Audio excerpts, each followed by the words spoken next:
Hello everyone welcome back to a new video. ഇന്ന് നമ്മൾ discuss ചെയ്യുന്നത് Greek ക്രിറ്റിക്സിനെ കുറിച്ചാണ്, പെർട്ടിക്കുലർലി പ്ലേറ്റോ ആൻഡ് അരിസ്റ്റോട്ടൽ. അപ്പോൾ നമുക്ക് പ്ലേറ്റോയിൽ നിന്ന് സ്റ്റാർട്ട് ചെയ്യാം. പ്ലേറ്റോ ക്ലാസിക്കൽ പീരീഡിൻ്റെ സ്റ്റാർട്ടിങ്ങിലായിരുന്നു അദ്ദേഹത്തിൻ്റെ ഒരു ജീവകാലഘട്ടം എന്ന് നമുക്ക് പറയാൻ സാധിക്കും. ഒരു ബ്രീഫായിട്ട് അദ്ദേഹത്തിൻ്റെ ലൈഫിനെ കുറിച്ച് പറയുകയാണെങ്കിൽ, he was born in Athens. He comes from A very aristocratic family. അദ്ദേഹത്തിൻ്റെ ശരിക്കുള്ള പേരെന്ന് പറയുന്നത് അരിസ്റ്റോക്ലസ് എന്നാണ് വിശ്വസിക്കുന്നത്. പക്ഷേ കോമൺലി അദ്ദേഹത്തെ പ്ലേറ്റോ എന്നാണ് പറയുന്നത്. ആ ഒരു വാക്കിൻ്റെ അർത്ഥം എന്താണ്? ബ്രോഡ് ഷോൾഡേർഡ് എന്നാണ്. അദ്ദേഹത്തിന് ഒരുപാടധികം നല്ല രീതിയിലുള്ള എഡ്യൂക്കേഷനാണ് കിട്ടിയത്. മാത്രമല്ല ആ സമയം പ്ലേറ്റോ സോക്രട്ടീസിൻ്റെ ശിഷ്യനാവുകയും ചെയ്തിട്ടുണ്ട്. അപ്പോൾ പ്ലേറ്റോയ്ക്ക് ആദ്യം തുടക്കത്തിൽ കുറേ പൊളിറ്റിക്കൽ ആംബിഷൻസ് ഉണ്ടായിരുന്നെങ്കിലും സോക്രട്ടീസിൻ്റെ ആ ഒരു സ്കൂളിലേക്ക് വരുന്ന സമയത്ത് സോക്രട്ടീസ് ഒരുപാടധികം ഏത്തനിയൻ പൊളിറ്റിക്സിനെ വിമർശിച്ച ആളാണ്. മാത്രമല്ല ഒരു പൊളിറ്റിക്സിൻ്റെ ഭാഗവുമല്ലായിരുന്നു. അതുകൊണ്ട് തന്നെ പ്ലേറ്റോയുടെ ഉള്ളിലുണ്ടായിരുന്ന ഒരു പൊളിറ്റിക്കൽ ആംബിഷൻസും കുറഞ്ഞു വന്നു. അദ്ദേഹം കൂടുതലും ഫിലോസഫിയിൽ കുറച്ചും കൂടി ഒരു താല്പര്യം കാണിക്കാൻ തുടങ്ങി. അപ്പോൾ ഫുൾ ഒരു ഹിസ്റ്ററി എടുത്ത് നോക്കുകയാണെങ്കിൽ തന്നെ ആ സമയം ഒരുപാടധികം മോറൽ പൊളിറ്റിക്കൽ ഡീജനറസി ഉള്ള ഒരു കാലഘട്ടം കൂടിയായിരുന്നു അത്. മാത്രമല്ല പോയട്രി എന്നൊരു സ്പെസിഫിക് ആയിട്ടുള്ള ഒരു ജേണറിനെ നമ്മൾ നോക്കുകയാണെങ്കിൽ, ലിറ്ററേച്ചറിൽ വന്നിട്ട് പോയട്രിയൊക്കെ ഒരുപാടധികം ആൾക്കാർ മിസ്യൂസ് ചെയ്യുന്നതായിട്ടാണ് അദ്ദേഹം കണ്ടിട്ടുള്ളത്. ഒരു മൈനർ പോയറ്റ്സ് ആണെങ്കിലും പെയിൻറ്റേഴ്സ് ആണെങ്കിലും ഒക്കെ അവർ ആർട്ടിനെ ഒരുപാടധികം മിസ്യൂസ് ചെയ്യുന്നു. മാത്രമല്ല ഞാൻ പറഞ്ഞതുപോലെ തന്നെ സൊസൈറ്റി മൊത്തം എടുത്തു നോക്കുകയാണെങ്കിൽ തന്നെ ഒരുപാടധികം ഒരു ഡിക്ലൈൻ കാണാൻ സാധിക്കുന്നുണ്ട്. എല്ലാ രീതിയിലും ഉള്ളൊരു ഡിക്ലൈൻ, പബ്ലിക് ലൈഫ് ആണെങ്കിൽ കൂടി അല്ലെങ്കിൽ ഒരു സ്റ്റാൻഡേർഡ് ആണെങ്കിൽ കൂടി ഒരുപാടധികം ഡൗൺഫോൾ ഉണ്ടായിരുന്ന സമയമായിരുന്നു. അപ്പോൾ അദ്ദേഹം ഏറ്റവും കൂടുതൽ സംസാരിക്കുന്നത് തന്നെ ഒരു സോഷ്യൽ റിഫോമിന് വേണ്ടിയായിരുന്നു. ഇനി 399 BC സോക്രട്ടീസിൻ്റെ മരണമാണ്. അതിനുശേഷം പ്ലേറ്റോ ഏഥൻസ് വിട്ട് ഇറ്റലി, സിസിലി, ഈജിപ്തിലെല്ലാം തന്നെ യാത്ര ചെയ്യുന്നുണ്ട്. അതിനുശേഷം അദ്ദേഹം തിരിച്ച് ഏഥൻസിൽ വരുന്നു. പിന്നീട് തിയറ്ററ്റിസ് എന്നുള്ള മാത്തമാറ്റീഷ്യൻസിൻ്റെ കൂടെ അദ്ദേഹം ഒരു സ്കൂൾ സ്റ്റാർട്ട് ചെയ്യുകയാണ്. ആ സ്കൂളിൻ്റെ പേരാണ് അക്കാഡമി. ഈ ഒരു അക്കാഡമി നിയോ പ്ലറ്റോണിയൻസിൻ്റെ സമയത്ത് ഒരുപാടധികം ഫേമസ് ആയിരുന്നു. പക്ഷേ എംപറർ ജസ്റ്റിനിയൻ വന്നതിന് ശേഷം അത് പൂട്ടിപ്പോയി. അതിൻ്റെ കാരണം എന്താണ്? ഈ ഒരു അക്കാഡമി ഒരു പേഗൻ ഓറിയൻറ്റേഷൻ ഉള്ളൊരു സ്ഥലമാണ്. അതായത് അത് ക്രിസ്ത്യൻ ഒരു റിലീജിയനെ പ്രൊമോട്ട് ചെയ്യുന്ന ഒരു ഇൻസ്റ്റിറ്റ്യൂഷൻ അല്ല. പക്ഷേ എംപറർ ജസ്റ്റിനിയൻ്റെ സമയത്ത് ക്രിസ്ത്യാനിറ്റിക്ക് ഒരു പ്രാധാന്യം ഉണ്ടായിരുന്നു, ആ ഒരു പ്രൊമോഷൻ ഉണ്ടായിരുന്നു. അതുകൊണ്ട് തന്നെ അക്കാഡമി എന്ന് പറഞ്ഞ ഈ ഒരു ഇൻസ്റ്റിറ്റ്യൂട്ട് പേഗൻ ആയതുകൊണ്ട് ആ ഒരു റീസൺ കൊണ്ട് അത് പൂട്ടിപ്പോയി. പക്ഷേ അതുവരെ ഈ ഒരു അക്കാഡമിയിൽ mathematics, philosophy, astronomy, biology, political theory തുടങ്ങിയ സബ്ജക്ട്സ് ആയിരുന്നു പഠിപ്പിച്ചുകൊണ്ടിരുന്നത്. മാത്രമല്ല അരിസ്റ്റോട്ടിൽ, നമ്മൾ ഇനി പറയാൻ പോകുന്ന ഗ്രീക്ക് ക്രിറ്റിക് ആയിട്ടുള്ള അരിസ്റ്റോട്ടിൽ ഇവിടുത്തെ ഒരു സ്റ്റുഡൻ്റാണ്. പിന്നീട് അദ്ദേഹം ഇവിടുത്തെ ടീച്ചർ ആവുകയും ചെയ്തു. അപ്പോൾ അരിസ്റ്റോട്ടിൽ പ്ലേറ്റോയുടെ സ്റ്റുഡൻ്റാണ്. ആ ഒരു പോയിന്റും കൂടി ഓർത്തിരിക്കണം.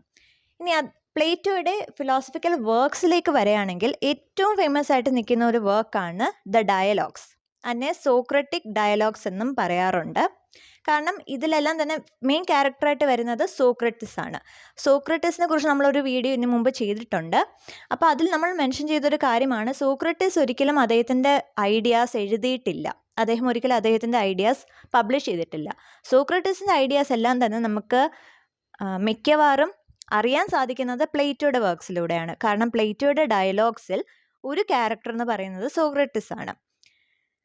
ഈ ഒരു വർക്കിൽ മിക്കപ്പോഴും വരുന്നൊരു പ്ലോട്ട് എന്ന് പറയുന്നത് സോക്രട്ടീസും വേറൊരു കഥാപാത്രവും തമ്മിലുള്ളൊരു കോൺവെർസേഷൻ ആയിരിക്കും. അങ്ങനെ ഡയലോഗ്സ് വഴി അവരൊരു മോറൽ അല്ലെങ്കിൽ ഫിലോസഫിക്കൽ പ്രോബ്ലം ഡിസ്കസ് ചെയ്യുന്നു. ഇതാണ് ഡയലോഗ്സിൻ്റെ ഒരു പ്ലോട്ട് എന്ന് പറയുന്നത്. അദ്ദേഹം മൊത്തത്തിൽ 36 ഡയലോഗ്സ് എഴുതിയിട്ടുണ്ട് എന്നാണ് വിശ്വസിക്കുന്നത്. കുറച്ച് എടുത്തു പറയാൻ സാധിക്കുന്ന വർക്ക്സ് ആണ് Republic, Protagoras, Apology, Gorgias, Ion and Phaedrus. ഇതിൽ റിപ്പബ്ലിക് ആണ് ഏറ്റവും നോട്ടബിൾ ആയിട്ട് വരുന്നത്. കാരണം ഈ ഒരു പെർട്ടിക്കുലർ വർക്കിലാണ് അദ്ദേഹം ലൈഫിനെ കുറിച്ചും പോയട്രിയെക്കുറിച്ചും ഒക്കെ സംസാരിക്കുന്നത്. വേറൊരു കാര്യം ശ്രദ്ധിക്കേണ്ടത്, പ്ലേറ്റോ ഒരിക്കലും ഒരു പോയറ്റിക് വർക്ക് എഴുതിയിട്ടില്ല. പക്ഷെ അദ്ദേഹത്തിൻ്റെ പോയറ്റിക്സിനെ കുറിച്ച് അല്ലെങ്കിൽ പോയട്രിയെ കുറിച്ചുള്ള അദ്ദേഹത്തിൻ്റെ ഐഡിയാസ് എല്ലാം തന്നെ റിപ്പബ്ലിക്കിലാണ് മെയിനായിട്ട് നമുക്ക് കാണാൻ സാധിക്കുന്നത്. അദ്ദേഹത്തിൻ്റെ ഒരു പോയട്രിയെ കുറിച്ചുള്ള ഒരു ക്രിറ്റിസിസം നമുക്ക് കാണാൻ സാധിക്കും. ഇനി പ്ലേറ്റോയുടെ കീ ഐഡിയാസ്, ഒരു ലിറ്റററി ക്രിറ്റിസിസം എടുക്കുമ്പോൾ പ്ലേറ്റോ എന്തുകൊണ്ടാണ് ഒരു കീ ക്രിട്ടിക് എന്ന് പറയാൻ കാരണം അദ്ദേഹത്തിൻ്റെ ഐഡിയാസ് ആണ്. അതെന്തൊക്കെയാണെന്ന് നോക്കാം. ഫസ്റ്റ് ഓഫ് ഓൾ, ഇമിറ്റേഷൻ അല്ലെങ്കിൽ മിമസിസ് എന്ന് നമുക്ക് പറയാം. പ്ലേറ്റോ വിശ്വസിച്ചിരുന്നത് ആർട്ട് എന്ന് പറയുന്നത് റിയാലിറ്റിയുടെ ഒരു ഇമിറ്റേഷൻ മാത്രമാണ് എന്നാണ്. So he believe that art is twice removed from truth. പ്ലേറ്റോയുടെ കാര്യം പറയുമ്പോൾ നമ്മൾ ഏറ്റവും കൂടുതൽ പറയുന്ന ഒരു ഫ്രേസാണ് ഈ ഒരു കാര്യം. ഇതിനെ മിമസിസ് എന്നാണ് പറയുന്നത്. അദ്ദേഹം വിശ്വസിച്ചിരുന്നത് ലിറ്ററേച്ചർ ആണെങ്കിൽ കൂടി അതൊരു ഇമിറ്റേഷൻ്റെ ഇമിറ്റേഷനാണ്, ഒരു കോപ്പി ആണെന്നാണ് അദ്ദേഹം വിശ്വസിച്ചിരുന്നത്. ഈ പെർട്ടിക്കുലർ ഐഡിയക്ക് കൊടുക്കുന്ന വാക്കാണ് മിമസിസ് എന്ന് പറയുന്നത്. ഒരു എക്സാമ്പിൾ പറയുകയാണെങ്കിൽ, ഇപ്പോൾ ഒരു കാർപ്പൻ്റർ ഒരു ബെഡ് അല്ലെങ്കിൽ ഒരു ചെയർ, നമുക്കൊരു ബെഡ് നിന്ന് എടുക്കാം. ഒരു ബെഡ് അങ്ങ് ഇമാജിൻ ചെയ്യുന്നു, ഒരു ബെഡ് എങ്ങനെ ഇരിക്കണം, അതിന് എന്തൊക്കെ ഫീച്ചേഴ്സ് വേണമെന്ന് ആലോചിക്കുന്നു, ഇമാജിൻ ചെയ്യുന്നു. അപ്പോൾ കാർപ്പൻ്ററിൻ്റെ ഒരു മനസ്സിൽ ആ ഒരു ഐഡിയ ഉണ്ട്, ഒരു പിക്ചറുണ്ട് ഒരു ബെഡ് എങ്ങനെ ആയിരിക്കണമെന്ന്. അതിനുശേഷം അയാൾ ആ ഒരു ബെഡ് ഉണ്ടാക്കാൻ തുടങ്ങുന്നു. അപ്പോൾ എൻഡ് പ്രോഡക്റ്റായിട്ട് വരുന്ന നമ്മുടെ റിയാലിറ്റിയിൽ നിൽക്കുന്ന ആ ഒരു 3D ഫിഗർ ആയിട്ടുള്ള ബെഡ്, അത് എത്ര മാത്രം സിമിലർ ആയിരിക്കും നമുക്ക് പറയാൻ സാധിക്കില്ല. ചിലപ്പോൾ അയാൾ അത് കൺസ്ട്രക്ട് ചെയ്ത് വരുന്ന സമയത്ത് എന്തെങ്കിലും രീതിയിലൊരു ഇംപ്രവൈസേഷനൊക്കെ നടത്തിയെന്നിരിക്കും. ബട്ട് എന്നിരുന്നാലും അത് അയാളുടെ ഒരു ഒരു ഇമാജിനേഷൻ്റെ ഒരു കോപ്പിയാണ്. ഇനി ഇതേ ബെഡിനെ ഒരു പോയറ്റ് അദ്ദേഹത്തിൻ്റെ പോയട്രിയിൽ വിശേഷിപ്പിക്കുകയാണെന്നിരിക്കട്ടെ. എഗെയിൻ അവിടെ നമുക്കൊരു സിമിലാരിറ്റി പറഞ്ഞു വെക്കാം. പക്ഷേ ആ ഒരു കാണുന്ന ബെഡിൻ്റെ അതേ കോപ്പി അല്ലെങ്കിൽ അതേ രീതിയിലുള്ള ഡിസ്ക്രിപ്ഷൻ തന്നെയാണ് തൻ്റെ പോയറ്റ് എഴുതി വെക്കണമെന്നില്ല. എഗെയിൻ അവിടെയും വീണ്ടും ഒരു ഇമിറ്റേഷൻ വരെയാണ്. അപ്പോൾ കാർപ്പൻ്ററിൻ്റെ മനസ്സിലുണ്ടായിരുന്ന ബെഡിൻ്റെ ഒരു കോപ്പിയുടെ കോപ്പിയാണ് പോയറ്റ് എഴുതി വെക്കുന്ന ബെഡിൻ്റെ ഡിസ്ക്രിപ്ഷൻ. ഇതിനെയാണ് മിമസിസ് എന്ന് സിമ്പിളായിട്ട് പറയുന്നത്. അപ്പോൾ പ്ലേറ്റോ എന്തുകൊണ്ടാണ് അതിനെ ഒരു ഇമിറ്റേഷനാണ് പറയാൻ കാരണം, ആർട്ട് എന്തോ ആയിക്കൊള്ളട്ടെ, ഇപ്പോൾ ഒരു വർക്ക്, നമ്മളൊരു സ്റ്റോറി അല്ലെങ്കിൽ ഒരു പോയം എന്താണെങ്കിലും അത് റിയലിസ്റ്റിക് അല്ല, അത് വെറും റിയാലിറ്റിയുടെ കോപ്പി മാത്രമാണ്, അതൊരു ഇമിറ്റേഷൻ മാത്രമാണ്, അത് സത്യമല്ല, സത്യത്തിൽ നിന്ന് 2 മടങ്ങ് ഒരു ആർട്ടിഫിഷ്യൽ ആയിട്ടൊരു കാര്യമാണെന്നാണ് പ്ലേറ്റോ വിശ്വസിച്ചിരുന്നത്. അതുകൊണ്ട് തന്നെ നമുക്ക് ഊഹിക്കാവുന്നതേ ഉള്ളൂ, അദ്ദേഹത്തിന് പോയട്രിയെക്കുറിച്ച് അത്ര നല്ല അഭിപ്രായമല്ലായിരുന്നു ഉണ്ടായിരുന്നത്. അദ്ദേഹം പോയട്രി ക്രിട്ടിസൈസ് ആണ് ചെയ്തിരുന്നത്. കാരണം അദ്ദേഹം വിശ്വസിച്ചിരുന്നത് പോയറ്റ്സ് ഒരുപാടധികം ഇമോഷണലി മാനിപ്പുലേറ്റീവ് ആണ്, അവർക്ക് റാഷണാലിറ്റി ഇല്ല, അവർക്ക് സത്യം എന്താണെന്ന് എഴുതാൻ അറിയത്തില്ല, അവർ ഒരുപാടധികം ഇമോഷണലി മാനിപ്പുലേറ്റ് ചെയ്യാൻ കഴിവുള്ള ആൾക്കാരാണെന്നാണ് അദ്ദേഹം പറഞ്ഞിരുന്നത്. മാത്രമല്ല അദ്ദേഹത്തിൻ്റെ റിപ്പബ്ലിക് എന്ന വർക്കിൽ അദ്ദേഹം ഒരു ഐഡിയൽ സ്റ്റേറ്റ് ആണ് ഇമാജിൻ ചെയ്യുന്നത്, ഐഡിയൽ റിപ്പബ്ലിക്. അപ്പോൾ അദ്ദേഹം പറയുന്നത് അദ്ദേഹത്തിൻ്റെ ഐഡിയൽ റിപ്പബ്ലിക്കിലേക്ക് പോയറ്റ്സിനെ കയറ്റത്തില്ല, പോയറ്റ്സ് ആർ ബാൻഡ്. കാരണം എന്താണ്, മൊറാലിറ്റിയും ട്രൂത്തിനെയും സപ്പോർട്ട് ചെയ്യാത്ത ഒരു പോയറ്റിനെയും അദ്ദേഹത്തിൻ്റെ ഐഡിയൽ റിപ്പബ്ലിക്കിൽ കയറ്റത്തില്ല, അവിടെ സ്ഥാനമില്ല എന്നാണ് പറയുന്നത്. അപ്പോൾ തന്നെ നമുക്ക് മനസ്സിലാക്കാം ഏറ്റവും കൂടുതൽ ഇമ്പോർട്ടൻസ് എന്തിനാണ് ഉണ്ടായിരുന്നത്, ട്രൂത്ത്, റീസൺ, ലോജിക്, അതൊക്കെയാണ് അദ്ദേഹത്തിൻ്റെ ഒരു ഐഡിയലിസം എന്ന് പറയുന്നത്. ഒരു ആർട്ട് എടുക്കുമ്പോൾ അത് ട്രൂത്ത്ഫുൾ ആണെങ്കിൽ, അതിലെന്തെങ്കിലും ഒരു സത്യം ഉണ്ടെങ്കിൽ, അത് റിയലിസ്റ്റിക് ആണ്, അതിൽ എന്തെങ്കിലും രീതിയിലൊരു റീസൺ, ലോജിക് ഉണ്ടെങ്കിൽ മാത്രമേ അതൊരു ഐഡിയൽ ആകത്തുള്ളൂ എന്നാണ് പ്ലേറ്റോയുടെ ഒരു ഫിലോസഫി. മാത്രമല്ല ലിറ്ററേച്ചർ, പെർട്ടിക്കുലർലി പോയട്രി വരുമ്പോൾ അത് ഒരുപാടധികം മാനിപ്പുലേറ്റീവ് ആണ്, അത് പ്രത്യേകിച്ച് യൂത്തിനെ കറപ്റ്റ് ചെയ്യുമെന്നാണ് അദ്ദേഹം വിശ്വസിച്ചിരുന്നത്. അപ്പോൾ ഇതൊക്കെയാണ് അദ്ദേഹത്തിൻ്റെ റിപ്പബ്ലിക് എന്ന് പറയുന്ന വർക്കിൽ ഡിസ്കസ് ചെയ്യുന്നത്. ആർട്ടും ലിറ്ററേച്ചറും തമ്മിലുള്ള കണക്ഷൻ, അതുപോലെ തന്നെ അതിൻ്റെ വാല്യൂ, അത് ഒരു സൊസൈറ്റിയിൽ പ്രത്യേകിച്ച് അവിടുത്തെ ഇൻഡിവിജ്വൽസിന് എന്ത് രീതിയിലുള്ള ഇമ്പാക്റ്റാണ് തരുന്നത് എന്നൊക്കെയാണ് അദ്ദേഹത്തിൻ്റെ റിപ്പബ്ലിക്കിൽ ഡിസ്കസ് ചെയ്യുന്നത്. ഇത് ചെറിയൊരു ഓവർവ്യൂ മാത്രമാണ്. നിങ്ങൾക്ക് റിപ്പബ്ലിക്കിനെ കുറിച്ച് ഡീറ്റെയിൽ ആയിട്ട് എന്തൊക്കെയാണ് അതിലെ മെയിൻ ഐഡിയാസ് എന്നുള്ളൊരു സെപ്പറേറ്റ് വീഡിയോ വേണമെങ്കിൽ കമൻറ്റ് സെക്ഷനിൽ പറയാം. അങ്ങനെയാണെങ്കിൽ നമുക്ക് ചെറിയ രീതിയിലൊരു സിമ്പിൾ ഓവർവ്യൂ ആയിട്ട് റിപ്പബ്ലിക്കിനെ കുറിച്ച് മാത്രം ഡിസ്കസ് ചെയ്തുകൊണ്ടൊരു വീഡിയോ ചെയ്യാവുന്നതാണ്. ബട്ട് നിങ്ങൾക്കത് ആവശ്യമുണ്ടെങ്കിൽ കമൻറ്റ് സെക്ഷനിൽ തീർച്ചയായും ടൈപ്പ് ചെയ്യുക. ഇനി നമുക്ക് അരിസ്റ്റോട്ടിലേക്ക് വരാം. അരിസ്റ്റോട്ടിൽ പ്ലേറ്റോയുടെ സ്റ്റുഡൻ്റാണ്, അതുപോലെ തന്നെ അലക്സാണ്ടർ ദ ഗ്രേറ്റിൻ്റെ ടീച്ചറും കൂടിയാണ്. ഒരു ലൈഫും ലെഗസിയും കുറിച്ച് പറയുകയാണെങ്കിൽ he was also born in a well-to-do family. His father was a physician. മാത്രമല്ല അദ്ദേഹം പിന്നീട് പ്ലേറ്റോയുടെ അക്കാഡമിയിൽ ജോയിൻ ചെയ്യുന്നുണ്ട്. അവിടെ ഒരു സ്റ്റുഡൻ്റ് ആയിരുന്നു. അതിനുശേഷം അവിടുത്തെ ടീച്ചറായിട്ടൊന്ന് വർക്ക് ചെയ്തിട്ടുണ്ട്. അക്കാഡമി പൂട്ടിയതിന് ശേഷം അദ്ദേഹം ട്രാവൽ ചെയ്യുന്നുണ്ട്. എൻ്റെ ഒരു ലൈഫിനെ കുറിച്ചുള്ളൊരു ഐഡിയ ആണ് നമ്മളിന്ന് പറയുന്നത്. അദ്ദേഹം അലക്സാണ്ടർ ദ ഗ്രേറ്റിനെ പഠിപ്പിച്ചിട്ടുണ്ട്. അത് ഒരു ടീച്ചറായിരുന്നു. ഏഥൻസിലേക്ക് തിരിച്ചു വന്നതിന് ശേഷം അദ്ദേഹം സ്വന്തം സ്കൂൾ സ്റ്റാർട്ട് ചെയ്യുന്നുണ്ട്. അതാണ് ലൈസിയം എന്ന് പറയുന്നത്. ലൈസിയം എന്ന് പറയുന്നതിന് ഒരു പേരും കൂടിയുണ്ട്. It is known as peripatetic academy. കാരണം അദ്ദേഹത്തിന് ഒരു നടന്നുകൊണ്ട് പഠിപ്പിക്കുന്ന ഒരു ശീലം ഉണ്ടായിരുന്നു, ഒരു ഹാബിറ്റ് ഉണ്ടായിരുന്നു. അതുകൊണ്ടാണ് അതിന് ആ ഒരു പേര് കിട്ടിയിരിക്കുന്നത്. മാത്രമല്ല അദ്ദേഹത്തിൻ്റെ ഒരു ഐഡിയാസ്, ഫിലോസഫി എന്ന് പറയുകയാണെങ്കിൽ സയൻറ്റിഫിക് ആണ്, ലോജിക്കലാണ്, പ്രാക്ടിക്കലാണ്. അദ്ദേഹത്തിൻ്റെ വർക്ക്സിനെ കുറിച്ച് ഡിസ്കസ് ചെയ്യുമ്പോൾ നമുക്കത് കുറച്ചും കൂടി മനസ്സിലാവും. അപ്പോൾ ഏറ്റവും കൂടുതൽ അദ്ദേഹം അറിയപ്പെടുന്നത് അദ്ദേഹത്തിൻ്റെ പോയറ്റിക്സ് കൊണ്ടാണ്. മിക്കപ്പോഴും അദ്ദേഹത്തിൻ്റെ പോയറ്റിക്സും റെട്രിക്കുമാണ് ഏറ്റവും കൂടുതൽ ഡിസ്കസ് ചെയ്തിട്ടുള്ള വർക്ക്. അതുപോലെ തന്നെ പോയറ്റിക്സിൽ നിന്നാണ് ഏറ്റവും കൂടുതൽ ക്വസ്റ്റ്യൻസ് എക്സാം പോയിന്റ് ഓഫ് വ്യൂവിലും ചോദിച്ചു കണ്ടിട്ടുള്ളത്. മാത്രമല്ല ഒരു കാര്യം ശ്രദ്ധിക്കണം, ഇത് അദ്ദേഹത്തിൻ്റെ സർവൈവിങ് വർക്ക്സ് ആണ്. അദ്ദേഹം ഒരുപാടധികം വർക്ക്സ് എഴുതിയിട്ടുണ്ട്. 27 ഡയലോഗ്സ്, പ്ലേറ്റോയുടെ അതേ ഒരു സ്റ്റൈലിൽ തന്നെ 27 ഡയലോഗ്സ് അദ്ദേഹം എഴുതിയിട്ടുണ്ടെങ്കിലും ഏറ്റവും സർവൈവിങ് ആയിട്ട് ഇപ്പം നമുക്ക് പഠിക്കാൻ ഉള്ള വർക്ക്സ് എന്ന് പറയുന്നത് പോയറ്റിക്സ്, റെട്രിക് ആൻഡ് നിക്കോമേക്കിയൻ എത്തിക്സ്. ഇതിൽ പോയറ്റിക്സിൽ കുറച്ച് ടേംസ് ആൻഡ് കോൺസെപ്റ്റ്സ് ആണ് നമുക്ക് ഏറ്റവും കൂടുതൽ ഇമ്പോർട്ടൻ്റ് ആയിട്ടുള്ളത്. First of all mimesis. Plato പറഞ്ഞ അതേ മിമസിസ് തന്നെയാണ്, പക്ഷേ അരിസ്റ്റോട്ടിൽ അദ്ദേഹത്തിൻ്റെതായ ഒരു ഒപ്പീനിയൻ കൂടി ഇതിൽ പറയുന്നുണ്ട്. അപ്പോൾ പ്ലേറ്റോ എന്താണ് പറഞ്ഞിരുന്നത്?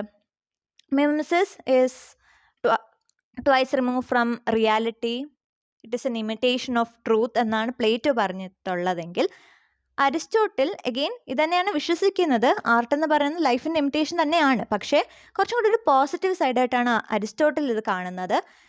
അരിസ്റ്റോട്ടിൽ പറയുന്നത് ഇത് മാനിപ്പുലേറ്റീവ് ഒന്നും അല്ല, പക്ഷേ മിമസിസ് വഴി നമുക്ക് ഹ്യൂമൻ എക്സ്പീരിയൻസിനെ കുറച്ചും കൂടി നന്നായിട്ട് മനസ്സിലാക്കാൻ സാധിക്കും എന്നുള്ള രീതിയിലാണ് അരിസ്റ്റോട്ടിലിൻ്റെ ഒരു opinion. So he believes that imitation is natural to humans and a way to learn. സിമ്പിളായിട്ട് ആലോചിക്കുകയാണെങ്കിൽ കുഞ്ഞുങ്ങൾ, നമ്മുടെ വീട്ടിലെ കുഞ്ഞുങ്ങളല്ല, നമ്മളെ കണ്ടിട്ടാണ്, നമ്മളെ അനുകരിച്ചിട്ടാണ് അവർ വളരുന്നത്. അതും ഇമിറ്റേഷൻ തന്നെയാണ്. പക്ഷെ അവിടെ എന്താണ് നടക്കുന്നത്? കുഞ്ഞുങ്ങൾ നമ്മളെ കാണുമ്പോൾ അവർ പഠിക്കുകയാണ്, അവർ പുതിയ കാര്യങ്ങൾ പഠിക്കുകയാണ്, പുതിയ ഒരു എക്സ്പീരിയൻസ് അവിടെ ഉണ്ടാകുകയാണ്. അതാണ് അരിസ്റ്റോട്ടലിൻ്റെ മിമസിസ് എന്ന് പറയുന്നത്. അദ്ദേഹം കണ്ടിരുന്നത് ആർട്ട് ശരിക്കും ലൈഫിൻ്റെ ഇമിറ്റേഷൻ തന്നെയാണ്. ആ കാര്യത്തിൽ പ്ലേറ്റോയോട് യോജിക്കുന്നു. പക്ഷേ മിമസിസ് അത്ര ഒരു മോശം കാര്യമല്ല. കുഞ്ഞുങ്ങൾ തന്നെ ഇമിറ്റേറ്റ് ചെയ്താണ് വളരുന്നത്, ഓരോ കാര്യങ്ങൾ പഠിക്കുന്നത്. അങ്ങനെയാണെങ്കിൽ മിമസിസ് വളരെ നാച്ചുറൽ ആയിട്ടൊരു കാര്യമാണ്. അത് പഠിക്കാൻ വേണ്ടി ആളുകൾ ഉപയോഗിക്കുന്ന ഒരു മെത്തേഡാണ്. അത് കുറച്ചും കൂടി ഒരു ഹ്യൂമൻ എക്സ്പീരിയൻസിനെ കുറിച്ച് മനസ്സിലാക്കാൻ സാധിക്കുന്നു എന്നുള്ളൊരു ഒപ്പീനിയനാണ് അരിസ്റ്റോട്ടലിനുള്ളത്. ഇനി ട്രാജഡിയുടെ കാര്യം വരികയാണെങ്കിൽ അരിസ്റ്റോട്ടലിൻ്റെ ട്രാജഡിയെക്കുറിച്ചുള്ള വ്യൂ ഒരുപാടധികം ഇമ്പോർട്ടൻ്റ് ആണ്. According to Aristotle's poetics, ട്രാജഡിക്ക് 6 elements ആണുള്ളത്. അതിന് മുമ്പേ നമുക്ക് ട്രാജഡിയെക്കുറിച്ചുള്ളൊരു അരിസ്റ്റോട്ടലിൻ്റെ ഡെഫിനേഷൻ പഠിക്കേണ്ടതുണ്ട്.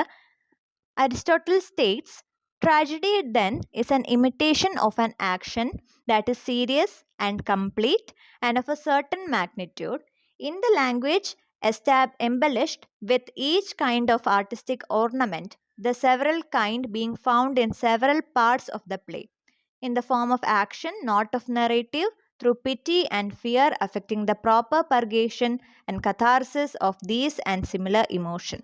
ഇതാണ് അരിസ്റ്റോട്ടലിൻ്റെ ട്രാജഡിയെക്കുറിച്ചുള്ള ഡെഫിനേഷൻ. ഇത് പലപ്പോഴും നമുക്ക് ട്രാജഡിയെക്കുറിച്ച് എസ്സേ ഒക്കെ എഴുതേണ്ട സമയത്ത് നമ്മൾ കാണാതെ പഠിച്ചിട്ട് പോയിട്ടുണ്ട്, പക്ഷെ നമ്മൾ ഒരിക്കലും ഇതിൻ്റെ ഐഡിയ മനസ്സിലാക്കിയിട്ടുണ്ടാവില്ല. അപ്പം നമുക്കിപ്പോൾ കറക്റ്റായിട്ട് ആ ഒരു ഐഡിയ എന്താണ് മനസ്സിലാക്കാം. എന്താണ് അരിസ്റ്റോട്ടൽ ഉദ്ദേശിക്കുന്നത്? ട്രാജഡി എന്താണ്? ട്രാജഡി ഒരു ഇമിറ്റേഷനാണ്. അഗെയിൻ നമ്മൾ പറഞ്ഞു മിമസിസ്, അരിസ്റ്റോട്ടലിൻ്റെ പോയിന്റ് ഓഫ് വ്യൂ നമ്മൾ പറഞ്ഞു. ട്രാജഡി ഒരു ഇമിറ്റേഷനാണ്. എന്തിൻ്റെ? വളരെ സീരിയസും കംപ്ലീറ്റുമായിട്ടുള്ള ഒരു ആക്ഷൻ്റെ ഇമിറ്റേഷനാണ് ട്രാജഡി. അത് ഏത് ലാംഗ്വേജിലാണ് എഴുതപ്പെടേണ്ടത്?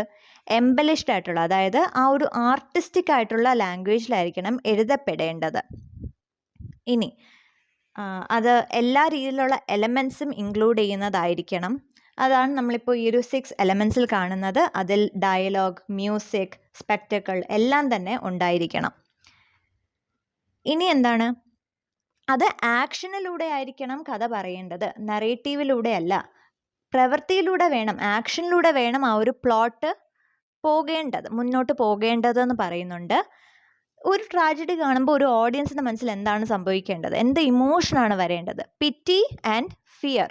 ഈ 2 ഇമോഷനാണ് പ്രത്യേകിച്ച് ട്രാജഡി കാണുമ്പോൾ ഒരു ഓഡിയൻസിൻ്റെ മനസ്സിൽ ഉണ്ടാവേണ്ടത്. മാത്രമല്ല, ഈ ഒരു ട്രാജഡി കണ്ട് കഴിയുമ്പോൾ ഒരു കഥാർസിസ് ഫീൽ ചെയ്യണം. അത് നമ്മൾ ഡിസ്കസ് ചെയ്യുന്നുണ്ട്. ആ ഒരു ഇമോഷൻസിനെല്ലാം തന്നെ ഒരു ക്ലെൻസിങ് സംഭവിക്കണം. ഇത്രയും കാര്യങ്ങൾ സംഭവിച്ചാൽ മാത്രമേ ഒരു പ്രോപ്പറായിട്ട് ആ ഒരു പ്ലേ, ആ ഒരു ഡ്രാമ, ഒരു പ്രോപ്പർ ട്രാജഡിയാണ് പറയാൻ സാധിക്കത്തുള്ളൂ. ഇതാണ് അരിസ്റ്റോട്ടലിൻ്റെ ഒപ്പീനിയൻ. ഇനി ഒരു ട്രാജഡി വരുമ്പോൾ 6 എലമെൻറ്റ്സ് ആ ഒരു ട്രാജഡിക്ക് ഉണ്ടായിരിക്കണം എന്ന് പറയുന്നുണ്ട്. എന്തൊക്കെയാണ്? First is plot.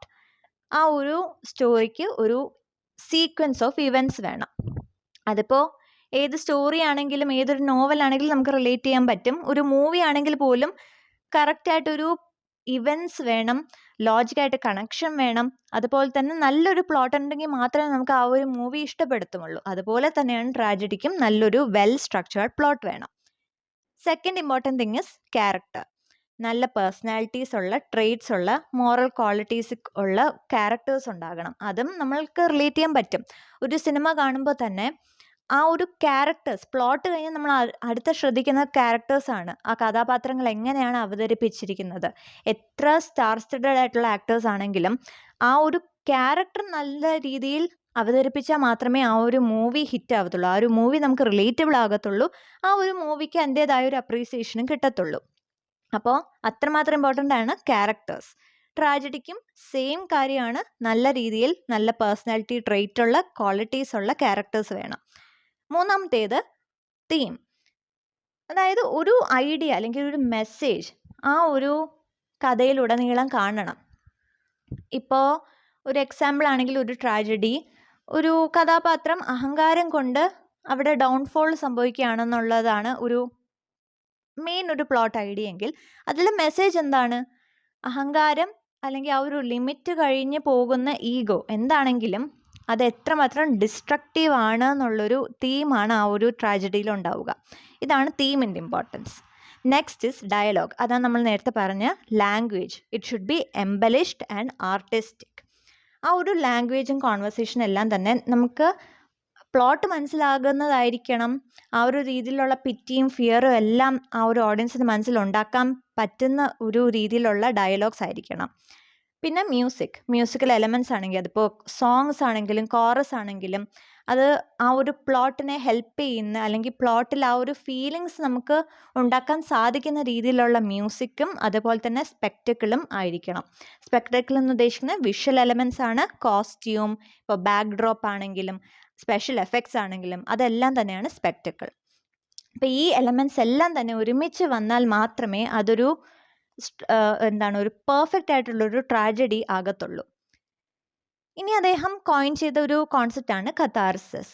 ഒരു ട്രാജഡി കാണുമ്പോൾ ഒരു ഓഡിയൻസിൻ്റെ മനസ്സിലുണ്ടാവേണ്ടത് പിറ്റിയും ഫിയറും ആണ്. അത് മാത്രമല്ല, ആ ഒരു ട്രാജഡി കണ്ട് കഴിയുമ്പോൾ ഈ ഒരു ഫീലിങ്സിനൊരു ക്ലെൻസിങ്ങും സംഭവിക്കണം. അതുതന്നെയാണ് നമ്മൾ പലപ്പോഴും ഒരു ട്രാജിക് മൂവി ആണെങ്കിൽ തന്നെയും നമുക്ക് ആ ഒരു ക്യാരക്ടേഴ്സായിട്ട് റിലേറ്റ് ചെയ്യാൻ പറ്റുന്നത്, ആ ഒരു ഇവൻറ്റ്സ് കാണുമ്പോൾ നമുക്ക് സങ്കടം തോന്നുന്നത്, ഒരു കഥാപാത്രം മരിച്ചു വീഴുമ്പോൾ നമുക്ക് അത്രമേൽ വേദന ഉണ്ടാകും, അല്ലെങ്കിൽ അത്രയും ഒരു ദുഃഖം ഉണ്ടാകും, നമ്മൾ കരഞ്ഞെന്ന് വരെ വരും. മാത്രമല്ല, എന്തെങ്കിലും രീതിയിലൊരു സിമ്പതി നമുക്ക് തോന്നാം, ഒരു എമ്പതി നമുക്ക് തോന്നാം. ഈ കഥാപാത്രങ്ങളെ ഒന്നും നമുക്ക് അറിയത്തില്ല. പേഴ്സണലി നമുക്ക് ഈ റിയൽ ലൈഫിൽ ആ കഥാപാത്രങ്ങളെ അറിയത്തില്ല, അങ്ങനെ ഒരു ആൾക്കാരെ കണ്ടിട്ടില്ല, അങ്ങനെ ഒരു സിറ്റുവേഷനിലൂടെ നമ്മൾ പോയിട്ടേ ഉണ്ടാവത്തില്ല. പക്ഷെ എന്നാൽ പോലും നമ്മൾ ആ ഒരു പ്ലോട്ടിൽ ഇൻവെസ്റ്റ് ചെയ്യുമ്പോൾ, ആ ഒരു ക്യാരക്ടറിൽ ഇൻവെസ്റ്റ് ചെയ്യുമ്പോൾ നമ്മൾ ആ ക്യാരക്ടർ പോകുന്ന എല്ലാ വഴിയിലൂടെയും പോകും. ആ ക്യാരക്ടർ ഫീൽ ചെയ്യുന്ന എല്ലാ ഇമോഷനും നമുക്കും ഫീൽ ആവും. അതിനുശേഷം ആ ഒരു ട്രാജഡി എൻഡ് ചെയ്യുമ്പോൾ ആ ഒരു ക്ലൈമാക്സ് എത്തുമ്പോൾ നമുക്ക് അത്രമേൽ ആ ഒരു ക്ലെൻസിങ് തോന്നും. ഇതിപ്പോൾ ഒരു ഹാപ്പി എൻഡിങ് ആണെങ്കിൽ നമുക്ക് അത്രയും സന്തോഷം തോന്നും. അതല്ല ഇത് ഒരു എന്താണ് അൺഹാപ്പി ആയിട്ടുള്ളൊരു ട്രാജിക് എൻഡിങ് ആണെങ്കിൽ പോലും നമ്മൾ ആ ഒരു രീതിയിൽ ഓക്കെ ഇറ്റ്സ് ഓവർ എന്നുള്ള രീതിയിൽ ആ ഒരു ക്ലെൻസിങ്ങിനൊരു ശേഷമാണ് നമുക്കൊരു ക്ലോഷർ കിട്ടിയ പോലെ നമുക്ക് തോന്നും. അത് എത്രമാത്രം വേദനിപ്പിക്കുന്ന ഒരു പ്ലോട്ട് ആണെങ്കിൽ കൂടിയും ഓക്കെ ക്യാരക്ടർ മരിച്ചുപോയി, അറ്റ്ലീസ്റ്റ് അടുത്ത ലൈഫിലെങ്കിലും അവരൊന്നിക്കും, അല്ലെങ്കിൽ ഒരു നല്ലൊരു ലൈഫ് കിട്ടും എന്നുള്ള രീതിയിൽ. സോ കത്താർസിസ് എന്ന് പറയുമ്പോൾ നമുക്ക് തോന്നുന്ന പിറ്റി ആൻഡ് ഫിയറിലൂടെ ആ ഒരു ക്ലെൻസിങ് നമുക്ക് സംഭവിക്കും. അതാണ് കത്താർസിസ്. ഇനി അടുത്തൊരു കോയിൻ ചെയ്ത ടേമാണ് ഹമർഷ്യ അല്ലെങ്കിൽ ട്രാജിക് ഫ്ലോ എന്ന് പറയുന്നത്. ട്രാജിക് ഹീറോയ്ക്ക് ഉണ്ടാകേണ്ട ഒരു ക്വാളിറ്റിയാണ് ഹമർഷ്യ എന്ന് പറയുന്നത്. അതെന്തും ആയിക്കൊള്ളാം. ഇപ്പോൾ അഹങ്കാരം, അല്ലെങ്കിൽ ഒരു രീതിയിൽ ഒരു ധൂർത്ത്, അല്ലെങ്കിൽ ലസ്റ്റ്, ഇതെല്ലാം തന്നെ ട്രാജിക് ഫ്ലോ ആണ്.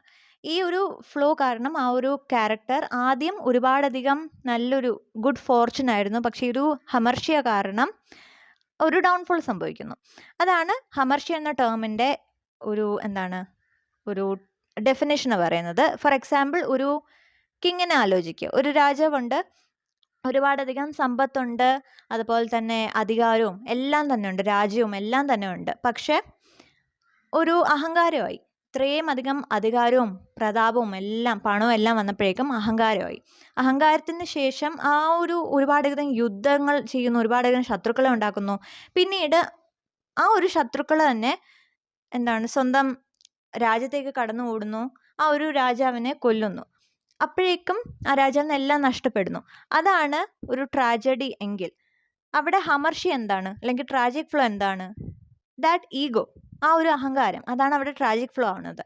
അത് കാരണം ചെയ്യുന്ന പ്രവൃത്തികളാണ് പിന്നീട് ആ കഥാപാത്രത്തിൻ്റെ ഡൗൺഫോൾ തീരുമാനിക്കുന്നത്. അതാണ് ഹമർഷ്യ എന്ന ടേമിൻ്റെ ഒരു ഐഡിയ. ഇനിയിപ്പോൾ 2 ടേം കൂടി ട്രാജഡിയായിട്ട് അസോസിയേറ്റ് ചെയ്തിട്ടുണ്ട്, peripeteia and anagnorisis. Peripeteia reversal of Fortune.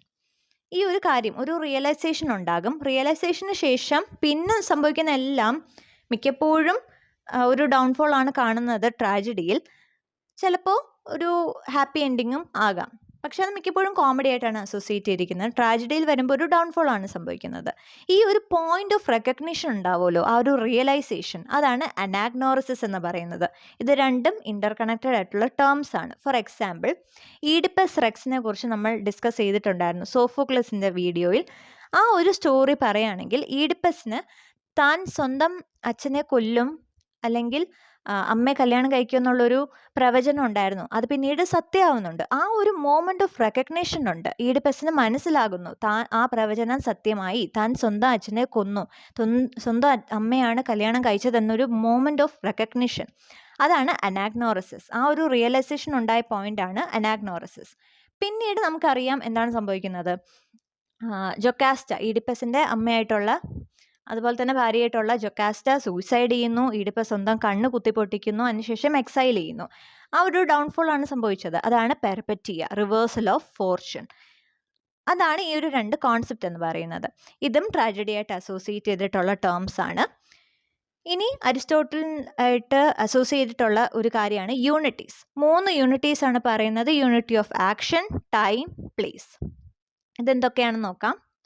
Unity of action ഒരു പ്ലോട്ട് ആകുമ്പോൾ, ഒരു ട്രാജഡിയിലെ പ്ലോട്ട് എടുക്കുമ്പോൾ അതിന് ഒരു ബിഗിനിങ്, ഒരു മിഡിൽ, ഒരു എൻഡ് ഉണ്ടായിരിക്കണം എന്ന് പറഞ്ഞു വെക്കുകയാണ്. ഒരു പ്ലോട്ടിന് കറക്റ്റ് ആയിട്ടുള്ള ഒരു ബിഗിനിങ്, ഒരു മിഡിൽ, ഒരു മേ ബി ഒരു ക്ലൈമാക്സ് ഒക്കെ വരുന്നൊരു സ്ഥലം, അതുപോലെ നമ്മുടെ കൺക്ലൂഷൻ. ഇങ്ങനെ ഒരു ക്ലിയർ കട്ടായിട്ടൊരു ഡിവിഷൻ ഉണ്ടെങ്കിൽ മാത്രമേ അതൊരു കൊഹറൻ്റ് ആയിട്ടുള്ളൊരു സ്റ്റോറി ലൈൻ ആകത്തുള്ളൂ. മാത്രമല്ല ഒരു ട്രാജഡി വരുന്ന എപ്പിസോഡ്സ് ഇതെല്ലാം തമ്മിലൊരു കണക്ഷൻ ഉണ്ടായിരിക്കണം, ലോജിക്കൽ ആയിട്ടൊരു കണക്ഷൻ ഉണ്ടായിരിക്കണം എന്നും പറയുന്നുണ്ട്. യൂണിറ്റ് ഓഫ് ടൈം ഈ ഒരു പ്ലോട്ടിൽ അല്ലെങ്കിൽ ഒരു ട്രാജഡി നടക്കുന്ന സംഭവങ്ങളെല്ലാം തന്നെ 24 hours തന്നെ നടക്കണം. അതാണ് unity of time. Unity of place നടക്കുന്ന ആക്ഷൻ എല്ലാം ഒരു സിംഗിൾ ലൊക്കേഷൻ അല്ലെങ്കിൽ സെറ്റിങ്ങിലായിരിക്കണം സംഭവിക്കേണ്ടത്.